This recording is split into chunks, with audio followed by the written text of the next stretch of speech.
maybe they're pushing these baby boxes as a safe option because abortion is being made illegal. Ding, ding, ding, ding. It's almost like you have a fucking point here. The adoption industry in the United States is a multi-billion-dollar business. And right now, it is struggling big time because there's about 25-ish couples looking to adopt per one baby available. So right now, the adoption industry is struggling with a supply and demand issue here. And a lot of states, like the ones that the baby boxes are in, are very anti-abortion. And the founder of this, Monicakelsey, is also anti-abortion.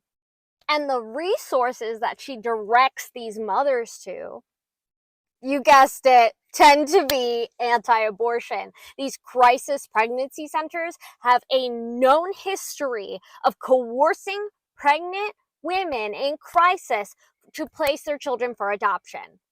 And the advertising for the baby boxes makes it seem like there's babies being left in garbage cans left and right, when there's hasn't been any proof that baby boxes have actually decreased the number of that happening.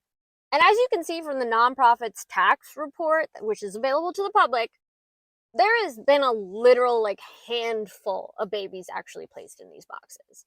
And when you think about the fact that it normally takes around $5,000 to keep a family together, and yet costs anywhere from $10,000 to $15,000 for these boxes plus the maintenance fees, really interesting why they're promoting these, especially when we know family preservation is the best option for the child when safe to do so. And a majority of these parents are safe parents. They just simply don't have the resources.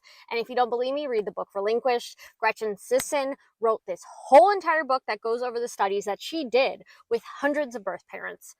And y'all are forgetting the fact that the majority of people who end up pregnant don't want a place for adoption. It's about 1%. So yeah, maybe you should think about this logically. Because logically, if we put half the amount of resources that we do into things like the baby boxes, more of these families would be able to stay together. And if we're just thinking about the cost of one baby box, that would be enough to help several families.